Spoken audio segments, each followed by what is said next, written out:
오늘은 죄인임을 고백하는 자의 복이라는 제목으로 함께 은혜를 나누고자 합니다. 지금까지 우리는 마태복음 8장을 통해서 몇 가지 이적들을 이렇게 함께 경험해 보았습니다. 예수님께서 일으킨 기적과 그 의미를 되돌아보는 볼 수 있는 그런 어떤 좋은 기회였던 것 같습니다.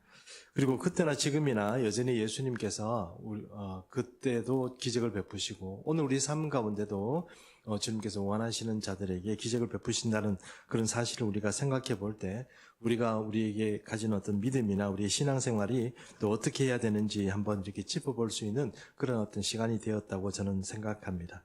여러분은 아마 지난 주간에 그 설교 제목이 무엇인지 아마 다 잊어버리셨을 것입니다.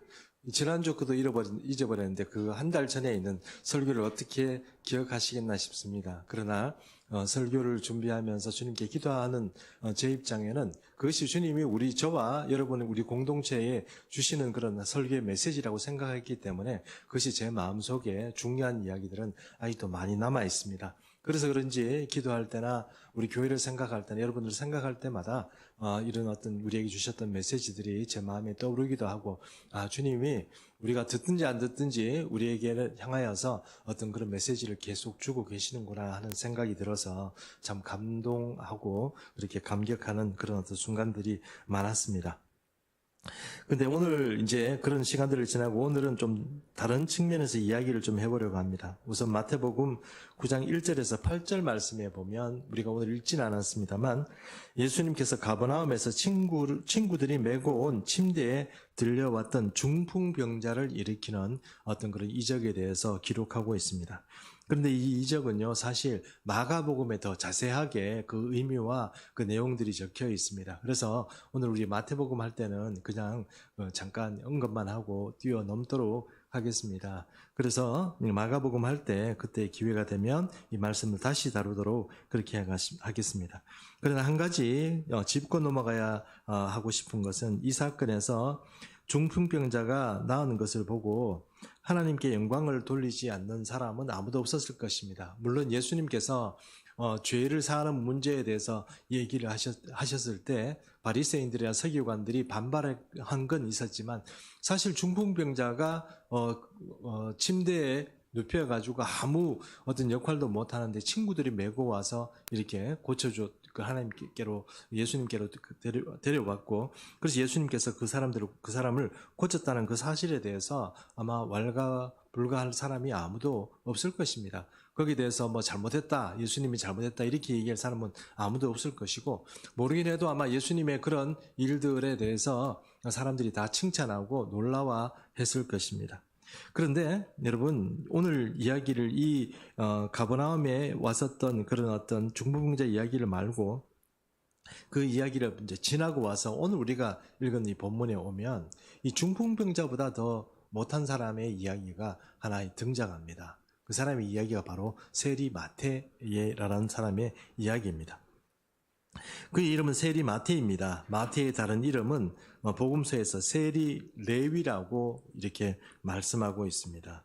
레위란 말이나 마태란 말입니다. 동일한 인물입니다. 그러나 마태복음에서는 마태라고 얘기하고 마가나 누가복음에서는 세리 레위라고 그렇게 말하고 있습니다. 그런데 그와 어울리는 것은 정말 예수님의 사역에 있어서 정말 뭔가 이렇게 오늘 바리새인들이나 이런 어떤 종교인들이 예수님을 비난하는 것처럼 이렇게 마태와 어울린다는 것 자체, 세리와 어울리고 그들과 함께 밥을 먹는다는 것 자체가 그들 당시에 그 사람들에게 볼 때는 굉장히 의외고 또 뭔가 잘못된 선택을 하는 것이고 예수님의 영성 자체가 좀 의심받는 그런 일이었습니다. 저분이 진짜 하나님의 선지자고 그런 사람이라면 어떻게 그런 죄인들과 함께 밥을 먹냐 이런 생각으로 그들은 아마 예수님을 비난했고 그것이 예수님께 직접 물어보기는 그랬으니까 아마 제자들을 불러서 아마 따지듯이 그렇게 물어본 게 아닌가 그렇게 생각을 해볼 수 있습니다. 여러분 중풍병자는 정말 어려울 때 자기가 이제 몸을 못 움직일 때 그래도 중풍병자를 살리겠다고 친구들이 침대를 만들어서 그런 나섰던 친구들이 있습니다. 근데 중풍병자 이 세리는요 사람들이 다 무시하고 손가락질하는 사람이 바로 세리였습니다. 친구가 없는 것이죠. 그들과는 상거래도 하지 않고요. 예, 그렇게 좀 따돌림 당하는 그 직업이 바로 세리였고, 일부러 로마 정부에서는 그런 사람을 세리로 뽑았습니다. 그 수치에 밟고, 그 다음에 뭔가 이렇게 조금 악한 기운이 있는 사람들을 세리로 뽑았습니다. 왜냐하면 그런 사람이어야 이 세금을 거둘 수 있는 것이죠. 저처럼 착한 사람이 세리가 될 수 있겠습니까? 아마 제가 축났겠죠. 아마 제 집산을 다 팔아야 될 거예요. 왜냐하면 사람들에게 막 윽박질러서라도 그 세금을 걷어야 갖다 바치고 자기도 살 수 있는데, 그게 안 되는 사람이라면 그게 불쌍한 어떤 자기 백성들을 보면서 그게 윽박지르는 게 가능했겠습니까? 그 세리들은 로마의 입장에서 보면 그런 사람들을 이제 뽑았다 하는 것입니다. 오늘 본문은 마가복음 2장에도 나오고 누가복음 5장에도 나온다고 그렇게 말씀드렸는데요. 내용이 크게 다른 건 없는데 이제 조금 이따가 우리가 말씀을 좀 더 자세히 보겠습니다만, 이 마태라는 사람을 소개할 때 마태복음만 마태라고 하고, 그리고 마가나 누가는 이 사람을 그 사람의 본래 이름이 레위입니다. 그러니까 레위라고, 이 사람 레위다 이렇게 얘기를 합니다. 그러니까 원래 이름은 레위고 마태는 뭔가 예수님이 이 사람을 만나고 나서 그 이후에 바뀌어진 이름이다, 그렇게 할 수 있습니다. 그것이 예수님이 그 사람을 그렇게 불렀는지 아니면은 자기가 그런 어떤 것에 대해서 그런 이름을 붙였는지는 알 수는 없습니다. 그래서 여러분 아시다시피 시몬을 뭐라고 부릅니까? 베드로라고 예수님께서 부르지 않습니까? 베드로는 반석이란 뜻이잖아요. 그래서 이름을 바꿔 앞으로 내가 너를 베드로라 부르겠다 이렇게 말씀하지 않습니까? 그것처럼 예수님이 이 사람의 이름을 바꿔서 불렀는지 어떻게 됐는지는 좀 정확하지는 않습니다. 요한계시록을 보면 우리가 하나님 앞에 가면 전혀 새로운 이름으로 우리가 불리게 될 것이라고, 우리에게 새로운 이름들을 주님께서 주신다고 그렇게 말씀하십니다. 그것은 왜 그러냐면요, 주인이 만약에 개를 하나 입양을 하면, 좋은 비유는 아닐 수도 있습니다만, 개에게 이름을 붙여줍니다. 쫑이, 도그, 이거 옛날 이름이죠. 옛날 이름. 근데 개에 대해서 누구 이름을 자기 붙여주지 않습니까?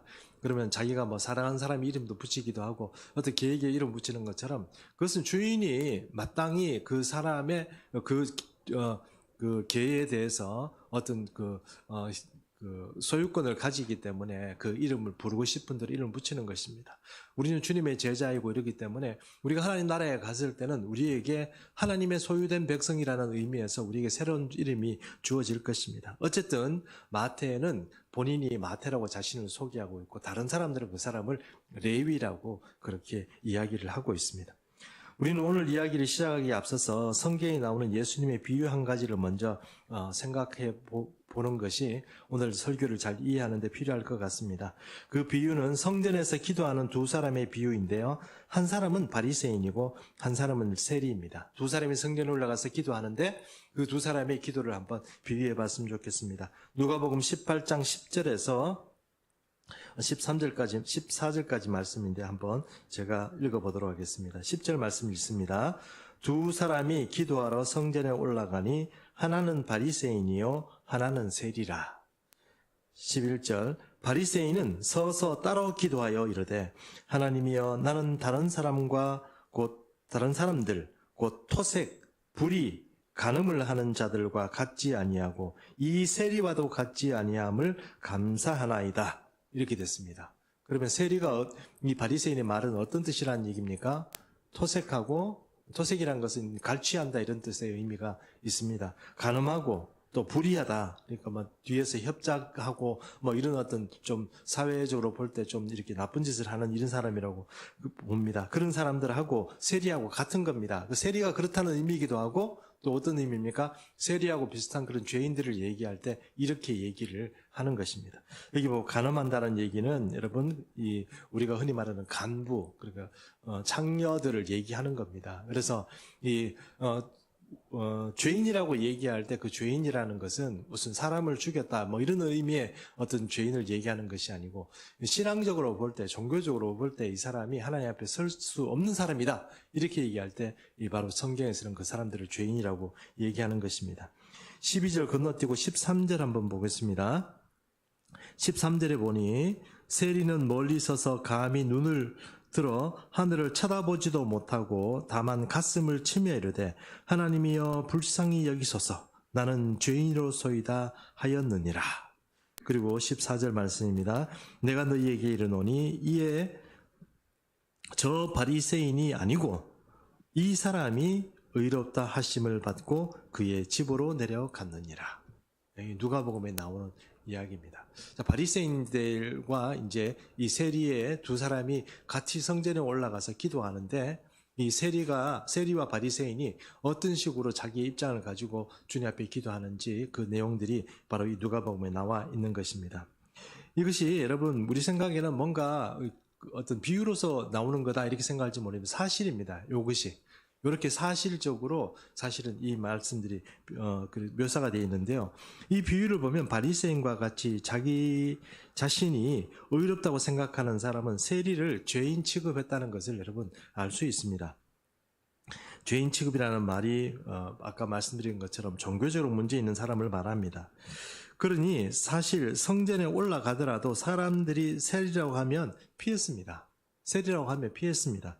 피해야 할 정도가 아닙니다. 대놓고 비난까지 했습니다. 바리새인의 기도를 한번 우리가 아까 지나간 비도를 한번 생각해 보십시오. 저 세리 같지 아니함을 감사합니다 하고 말하는 게 바리새인의 기도입니다. 실제 바리새인의 기도가 세리 같지 않아서 감사하다고 기도를 그렇게 했습니다. 네가 무슨 자격으로 뻔뻔스럽게 이런 여호와의 성전에 올라왔느냐, 그런 식으로 대놓고 그렇게 그 세리를 비난하고 그렇게 기도하는 것입니다. 그래서 너 같은 인간이 올 곳이 아니다 하는 의미로서 저 세리 같지 않아서 저는 감사합니다 이렇게 기도했다는 것입니다. 그러니 오늘처럼 예수님께서 세리 마태를 택해서 그 집에 들어가면 사실 안 되는 것입니다. 그 정도는 용납하더라도 만약에 예수님이 너를 나의 제자로 부르겠다, 나를 따르라 이렇게 말하는 것은 더 위험한 이야기고 그 예수님의 어떤 그런 모습이 의심받고 사람들에게 비난받는 그런 일이라 하는 것입니다.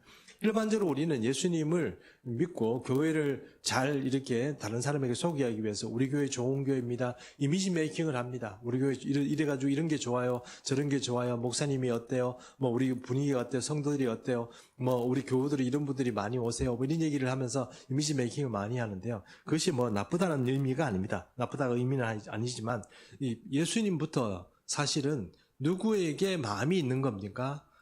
좋아 보이는 사람, 좋은 옷 입은 사람, 뭔가 이렇게 그럴싸하게 사회에서 행세하는 사람의 그런 모습에 주님의 눈이 가 있는 것이 아니고, 오늘 이야기를 잘 보면은 여러분 세리 마태 같은 사람에게 주님 눈이 가 있다는 것을 우리가 좀 생각해 보면서 뭔가 이 바리새인들의 그런 눈과 주님이 보시는 눈이 좀 틀린 게 아닌가 하는 것을 우리가 생각해 볼 필요가 있는 것입니다.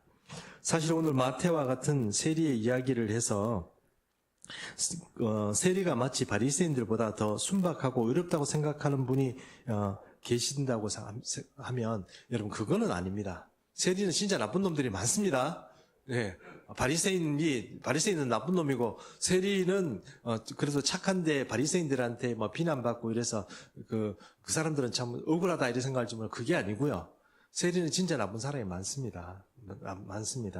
여러분 생각해 보시죠. 아까 제가 말씀드린 것처럼 세리는 아무 사람이나 그렇게 막 뽑히는 게 아니고 뭔가 득달하고 뭔가 이렇게 갈취하고 뭔가 이렇게 사람들도 윽박지를 수 있는 그런 힘도 있는 사람이라야 세리가 가능합니다. 그래서 세리라는 그 존재가 우리 생각에는 현대 공무원들이 가지고 있는 그런 세무원들, 그러니까 뭐 세무서에서 근무하는 그런 사람들이라고 생각하면 오산입니다. 지금 그 사람들은요, 자기들이 힘이 안 되면요, 어떻게 했냐면, 우리가 흔히 말하는 조직들이지 않습니까? 주먹들, 그런 사람들을 동원해 직원으로 둡니다. 그래서, 야, 저 집에 가서 구해와 이러면 이 주먹들이 가서 애들하고 뭐 이렇게 깽판도 치고, 그릇도 깨고 이렇게 하는 거예요. 그 이제 세리니까 그게 여러분, 우리가 생각하던 그런 세리가 아니라는 것입니다. 그래서 세리가 착하다, 바리새인들 때문에 억울하게 됐다. 그게 아닙니다. 세리는 진짜로 악한 사람들입니다. 그런데 좀 생각해 보십시오. 보통 이제 같은 유대인들을 어떤 고회를 짜면서 자기가 부자가 됩니다. 근데 이 세리들은 또 이 구조 자체가 좀 어떤 구조냐면 로마에 내가 1년에 세금을 얼마나 바치겠습니다. 요 구역을 저한테 맡겨주시면 제가 세금을 얼마나 바치겠습니다. 이렇게 하잖아요. 그럼 그 세금만 로마에 갖다 주면 돼요. 그럼 로마에서 아무 얘기 안 해요. 그러면 나머지는 제가 어떻게 해야 됩니까? 내가 열심히 뛰는 대로 이 돈을 얻는 구조예요. 그럼 내가 부자 되는 방법은 무엇입니까? 계약을 잘하는 것도 중요하죠. 내가 얼마 드리겠습니다. 이런 것도 계약을 하는 것도 중요하지만 무엇을 해야 됩니까?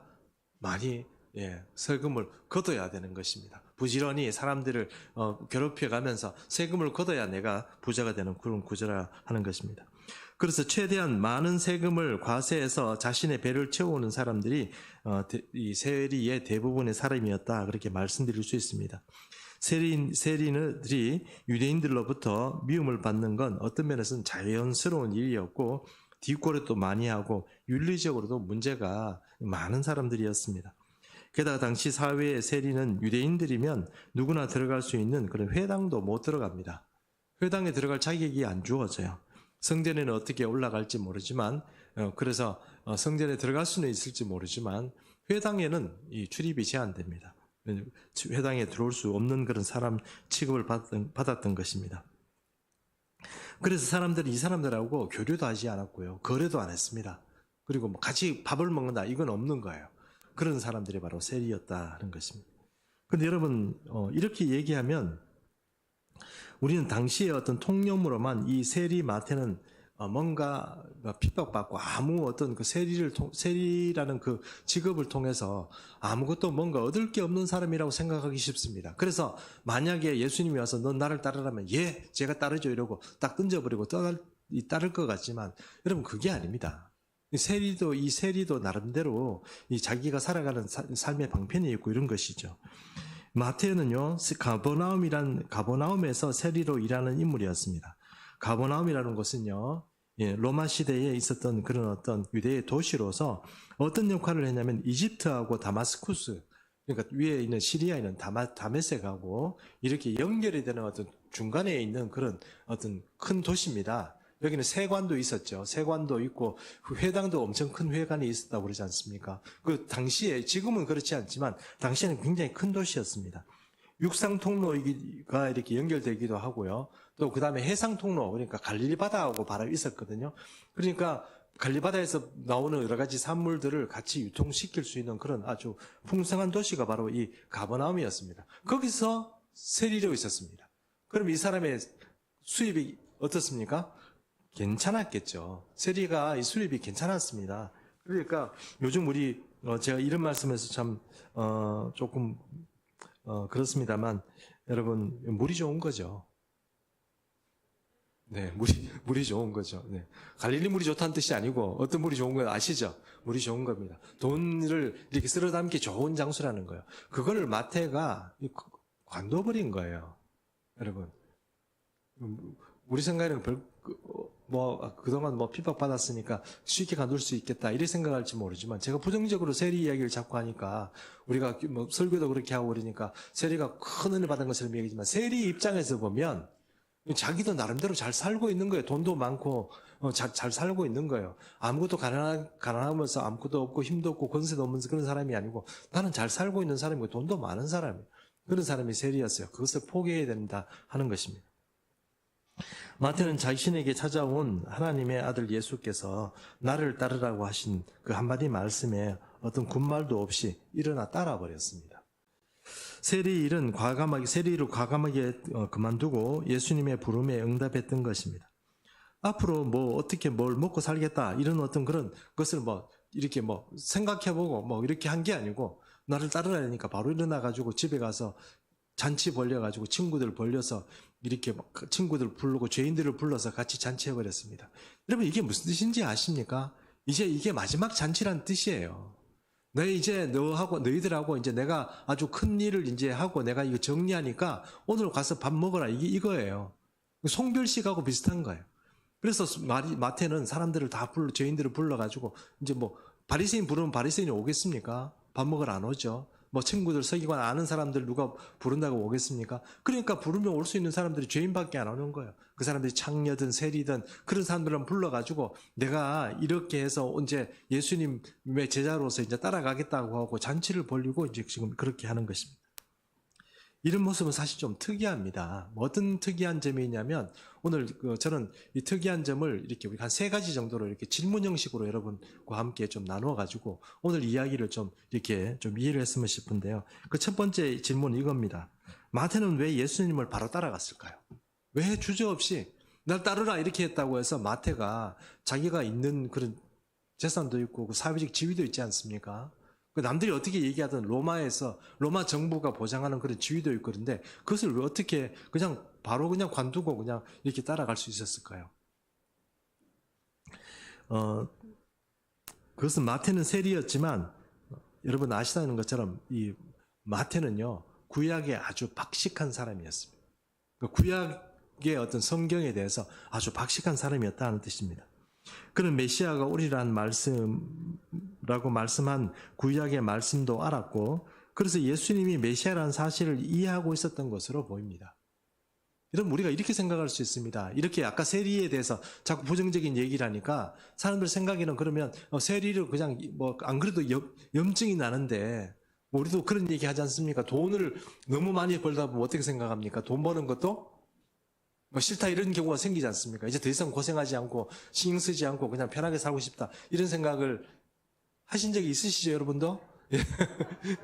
그런 때가 있잖아요. 그런 거 있는 거 주변에서 그런 얘기 하지 않습니까? 그것처럼 세리마태도 그런 게 아닌가 이렇게 생각할지 모르지만 여러분 그렇다면 세리마태의 입장이라면 예수님을 구태여 따라갈 필요는 없었습니다. 더 좋은 어떤 그런 유대의 랍비들도 많았고요. 친구도 많았지 않겠습니까? 주변에 있는 사람들 많았는데 그 사람들이 자기를 초청하고 자기에게 뭔가 어떤 그 제스처를 지을 때도 그 사람은 세리라는 그 직업을 관두지 않았습니다. 그런데 예수님께서 오셨을 때 그 세리마태는 바로 자기의 직업을 던져버리고 예수님을 뭔가 이렇게 주저함 없이 바로 따른 거예요. 그게 어떻게 가능했겠습니까? 그는 어떤 경로인지 모르지만 예수님에 대해서 저분이 메시아라는 사실을 알았어요. 자기 직업을 던질 수 있는 자기 직업을 던져버리고 이 사람을 따라야 되겠다 하는 그런 생각이 들 수 있는 그런 이분이 진짜 메시아구나 하는 것을 그 사람은 직감적으로 알았던 거예요. 그 구약에 대해서 통찰하지 않은 사람이라면 이런 결정을 할 수가 없습니다. 그런데 바로 마태는 그런 입장에 있는 사람이었다는 것입니다. 그러니까 메시아가 부르는데 내가 이 직업 가지고 있는 게 아니고 지금 이걸 던져버리고 이분의 제자가 돼야지 이분을 따라가야지 하고 그렇게 바로 나설 수가 있었던 것입니다. 두 번째 질문인데요. 그런데 예수님은 왜 많고 많은 사람들 중에 세리인 이 마태를 제자로 부르셨을까요? 사람들이 많지 않습니까? 근데 왜 마태를 제자로 불렀을까요? 그것을 보면 예수님이 그 이유를 설명하지는 않았지만 예수님이 마태의 속 사람 가운데 있는 그런 어떤 준비된 모습들을 주님께서 발견했기 때문이 아닌가 그렇게 생각을 합니다.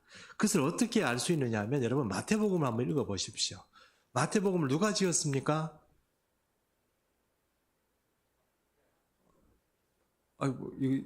여러분 예수 믿는 충성교회 성도 맞으시죠?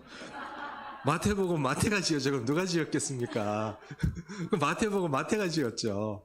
마태복음을 잘 읽어보십시오. 이러면 이 사람이 그냥 세리라고 생각하는 것이 아니고 굉장히 탁월한 학식을 가지고 있고 역사적이고 세계관적으로 보면 유대 히브리적인 어떤 그 사관들을 완벽하게 꿰고 있는 사람이라야 가능한 이야기를 마태복음에 기록해 두었습니다.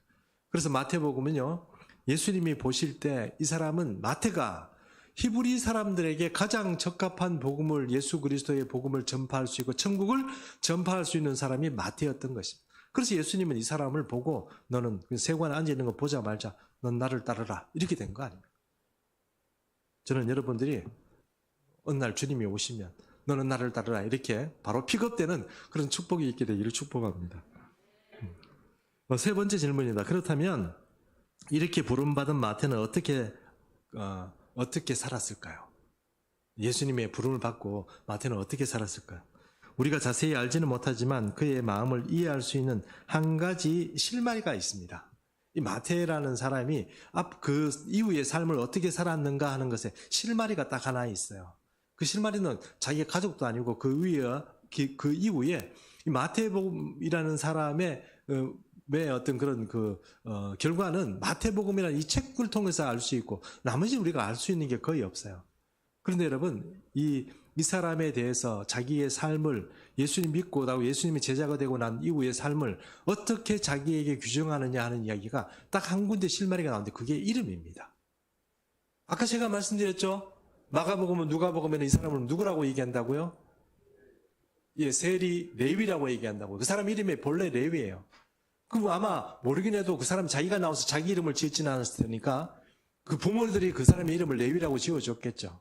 그래서 그 사람의 원래 이름은 레위예요. 그런데 주님이 그렇게 불렀는지 아니면 자기가 자기 자신을 그렇게 불렀는지 모르지만 나는 마태라고 얘기를 하는 거예요. 자기가 쓴 책에 자기는 마태라고 얘기하는 거예요. 레위라고 얘기하자는 게 마태라고 얘기하는 거예요. 그럼 마태란 말의 의미가 무엇입니까? 마태란 말의 의미는 하나님의 선물이라는 뜻이 있습니다. 그러면 여러분, 마태는 자기의 자의식 속에 자기의 삶에 대해서 하나님의 선물이다. 나는 하나님의 선물이다. 이런 뜻이 있는 거예요. 그래서 주님을 만나고 주님을 믿게 되고 내가 세리로 생활하던 그 삶에서 내가 죄인으로 살던 그 삶에서 이렇게 주님의 손에서 픽업이 되고 내가 이런 어떤 마태복음을 쓰게 되고 이런 삶을 살아가는 모든 어떤 이야기들의 그 어떤 그런 정체성이 무엇입니까? 하나님의 선물이라는 것입니다. 자기 삶을 규정하는 말이 바로 나는 마태다 하는 거예요. 나는 하나님의 선물이다. 이런 뜻이 된다 하는 것입니다. 이렇게 한 3가지 정도 질문을 가지고 우리가 이해를 해보면 예수께서 마태를 부른 일도 또 마태가 주저없이 바로 예수님을 따르게 된 일도 조금 일면 이해가 여러분 다 되시지 않을까 생각합니다. 그런데 이런 것도 도저히 이해 안 되는 사람이 있겠죠. 그 사람들 누구입니까? 오늘 제 아들을 불러서 따지게 되는 바리새인들입니다. 바리새인 눈에 보면은 어떻게 예수님이 그렇게 거룩한 어떤 복음을 전한다는 분이 그런 일을 하냐. 그것도 제 아들도 데리고 죄인들하고 같이 섞어서 그렇게 밥도 먹고 그렇게 하냐 하는 것이죠. 종교인들이 예수님을 생각할 때는 이건 이해할 수 없는 일이었습니다. 특히 마태 같은 사람을 부르는 것 자체도 이해가 안 되고 제 아들과 섞여서 그렇게 같이 식사를 하는 것 자체도 그들에게는 이해가 안 되었습니다. 그래서 여러분 그때 그 사람들에게 해준 말이 있습니다. 마태복음 9장 12절입니다. 제가 읽겠습니다. 예수께서 들으시고 이르시되 건강한 자에게는 의사가 쓸데없고 병든 자에게라야 쓸데있느니라. 바리새인처럼 스스로 죄인이다. 나는 괜찮아. 나는 건강해. 나는 죄인이 아니야. 나는 금식도 하지. 내가 무슨 남들하고 어떤 나쁜 짓을 섞어서 하냐. 내가 간음을 하냐. 나는 그 거룩한 삶을 위해서 신앙생활 잘 하고 있는데 내가 왜 죄인이야. 이렇게 생각하는 분에게는 주님하고 상관이 없는 거예요.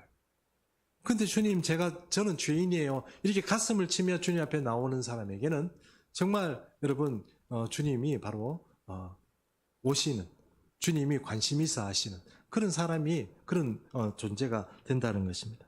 우리가 신앙인으로 살아가면서 우리 하루하루가 저는 우리 교회의 모든 교우들께서 헌금도 잘하시고 신앙생활도 잘하시고 기도도 잘하시고 예배 가운데 은혜도 받으시고 또 밖에 나가서 전도도 잘하시고 사회생활도 잘하시고 이런 분들이 다 되시기를 축복합니다. 그러나 여러분, 그런데 만약에 그렇게 살아가는 것이 만약에 우리가 껍데기만 신앙인으로 살아가고 돌아가는 것이라면 여러분, 그보다 더 불쌍한 인생이 없습니다. 왜냐하면 예수님하고 상관없는 삶을 우리가 살고 있는 것이니까요.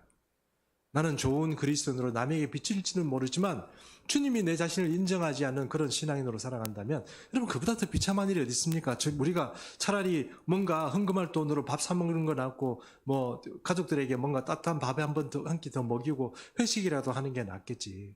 지금 그런 것들을 여러분, 우리가 어떤 신앙적인 어떤 그런 마음으로만 가지고 그런 것들을 하나님께 드리고 이렇게 한다고 해서 주님이 그 제사를 안 받으신다는데 여러분, 그게 그런 삶이 얼마나 불행하고 안타까운 일입니까? 그럼 여러분, 우리 속 사람 가운데서 주님이 인정하시는 그런 믿음과 그런 삶을 살아가고 그런 마음들이 있는 것이, 그런 동기들이 있는 것이 더 중요하다는 것을 예수님은 오늘도 또 얘기하시는 것입니다. 그래서 예수님은 죄인들보다는 의인들을 부르러 온 것이 아니고 죄인들을 부르러 왔다는 것입니다. 그래서 여러분, 나는 죄인이다, 나는 괜찮아, 이렇게 생각하는 분들은 여러분, 꼭 우리가 내가 지금 껍데기만 돌아가는 게 아닌가 하는 생각을 잘 해보시고 우리 속 사람이 주님 앞에 늘 어떤 마태처럼 그렇게 그런 선물처럼 그렇게 생각하는 그런 사람이 있어야 되지 않을까 이렇게 생각합니다. 이런 사람들, 특별히 나는 괜찮아, 나는 잘하고 있어, 이런 분들에게 예수님은 이렇게 말씀합니다. 마태복음 9장 13절입니다. 너희는 가서 내가 긍휼을 원하고 제사를 원하지 아니하노라 하는 뜻이 무엇인지 배워라. 그 뜻이 무엇인지 배워라. 제사를 원하는 게 아니고 나는 긍휼을 원한다. 이게 뜻이 무엇인지 좀 배워라, 얘들아. 이게 바로 누구에게 하는 얘기입니까? 어쩌면 나는 괜찮다고 생각하는 현대 그리스도인들의 어떤 삶의 어떤 모습 가운데 주님이 우리에게 진짜로 하시는 말씀이 아닌가, 이렇게 생각을 하는 것입니다. 여러분, 차를 우리 교회에 이제 1년 만에 주셨는데 왜 주셨을까요? 우리 교회를 위해서 쓰라고 주셨겠죠. 근데 그게 저는 뭐 여러분도 그렇게 생각하시겠지만 우리가 진짜 어쩌면 병들어 있는 사람, 그것이 영적이든 어떤 형태로든 병들어 있는 사람에 위해서 우리가 나서야 될 때가 아닌가, 이렇게 생각을 해봅니다. 이제 말씀을 좀 정리를 하겠습니다. 여러분, 저는 개척 훈련이라는 총회에 그 훈련에 그 3박 4일 동안 그렇게 가서 한 50명 정도의 개척하는 목사님들과 어울려서 함께 앞으로 어떤 이야기들을 좀 보면서 이렇게 한번 그 어떤 그 시간들을 보냈습니다. 그런데 제가 기대했던 것보다 훨씬 더 유익하고 좋은 시간이었습니다. 근데 여러 강사들이 오셨는데요. 그 중에 강원도에서 아주 큰 목회를 하시는 분이 계세요. 뭐 수천 명이 되더라고요. 교회도. 잘 돼가는 목회예요. 외국에서 공부도 하시고 아주 똑똑한 목사님이에요. 근데 그 목사님이 우리에게 이제 개척교회 이렇게, 보통 우리 개척교회를 이렇게 훈련하러 오신 분들은 개척교회를 해가지고 성공한 사람들이 안 오겠습니까? 저는 이렇게 해서 성공했습니다, 이렇게 좀 하러 오시지 않겠습니까? 근데 그분은 그냥 일반 목회하시는 분이에요. 근데 오셔가지고 그렇게 강의를 하시는데, 여러분, 그분이 이런 얘기를 하더라고요. 여러분, 저는 꼭 개척을 한번 해보고 싶었어요. 만약에 안 되면 은퇴하고 나서라도 저는 개척해보는 게 소원입니다. 그런데 개척을 해야 되느냐, 아니면 다른 어떤 교회에 어떤 청빙서를 넣어서 가야 되느냐 하는 그런 규로에 서 있을 때 가만 생각하니까 집도 없죠. 돈도 없죠. 애들이 있을 때도 없죠. 그리고 고민이 돼가지고 할 수 없이 원서를 넣었더니 이 원서가 여기서 받아들여져서 교회 목회를 했다는 거예요. 교회 목회 잘했대요. 한 10년 동안 정말 힘든 순간들이 많았지만 그래도 열심히 하고 이러니까 교인들이 다 알아주고 장로님도 도와주고 이래서 교회 목회를 잘했답니다. 수천 명이 교인들이 생기고 사람들이 목사님 다 좋아하고 우리 목사님 이렇게 하면서 존경하고 그렇답니다. 그런데 그 마음 가운데 아직도 나는 개척하고 싶다는 마음이 있는 거예요. 왜 개척하고 싶은 마음이 있었을까요? 저는 그분 목사님의 말이 이렇게 마음이 좀 느껴졌습니다. 저는 여러분도 저는 그 목사님을 보고 저도 그렇게 느꼈지만 마태가 그런 마음이 아니었나 이런 생각을 해요. 그냥 만들어 놓은 그런 어떤 틀과 그 가운데서 살아가는 것이 아니고 내가 하나님의 정말 기회를 주신다면 언제든지 내가 탁 튀어나가가지고 주를 위해서 한번 마음대로, 그것이 성공할지 안 성공할지는 모르지만 한번 마음대로 막 주님의 손에서 한번 쓰임받을 수 있는 그런 영광을 누렸으면 좋겠다. 그냥 그 목사님의 그 마음에서 그것이 느껴지다는 겁니다. 물론 그 중에 앉아가지고 이렇게 생각하시는 목사님도 계실지 모릅니다. 한번 해봐라, 개척교회 되나, 이렇게 생각하실 분이 계실지도 모르죠. 그러나 저는 그 목사님이 진심으로 느껴졌습니다. 그래, 우리가 목사로서 큰 교회라든 작은 교회라든 개척교회를 하든 기존교회를 하든 그런 것이 중요한 게 아니고 우리가 주님의 손에서 쓰임받고 이런 것들이 정말 중요하구나. 그래서 우리의 삶을 통해서 하나님의 어떤 그런 은혜가 나타나는 것이 중요하고 우리가 주님의 손에서 쓰임받는 게 중요하구나 하는 생각을 했습니다. 여러분, 우리는 예수 비전 청송교회라는 이름을 걸고 우리가 1년도 아직은 1년이 안 됐지만 거의 한 11개월 이 정도까지 우리가 왔는데요. 여러분은 우리의 삶을 어떻게 생각하십니까? 여러분의 교회에서 이렇게 함께 담겨서 살아가는 이 개척교회의 삶을 어떻게 생각하십니까?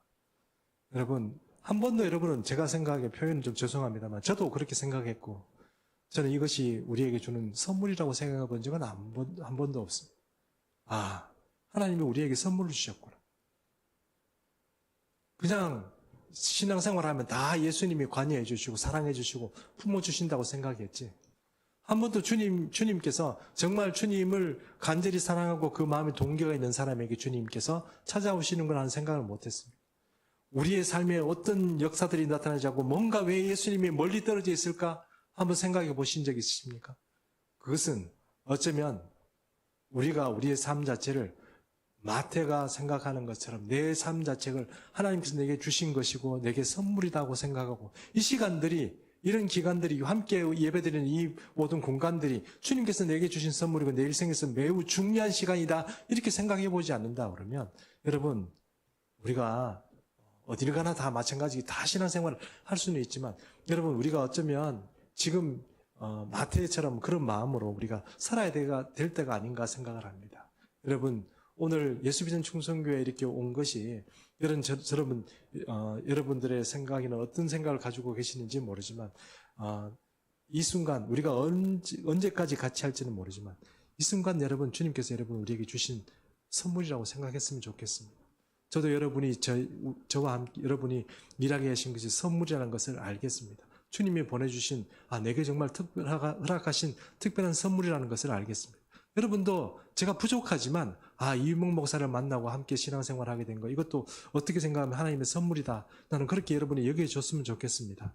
그러므로 여러분 우리가 이 마태가 준비된 사람이고 다른들이 다 알아주지 않았지만 어느 순간 준비되어 있다가 주님이 부르실 때 탁 낯선 것처럼 우리가 우리의 삶에 아까운 것이 많고 어쩌면 더 가능성도 있는 것도 많고 더 좋은 기회가 있을 수도 있지만 그런 걸 다 던져버리고 이제는 한번 주님을 위해서 마음껏 이 개척교회에서 자기의 역량을 발휘하고 주님과 함께 이 선물 같은 삶들을 누리는 그런 예수님 충성교회 모든 성도님 되시기를 축복합니다.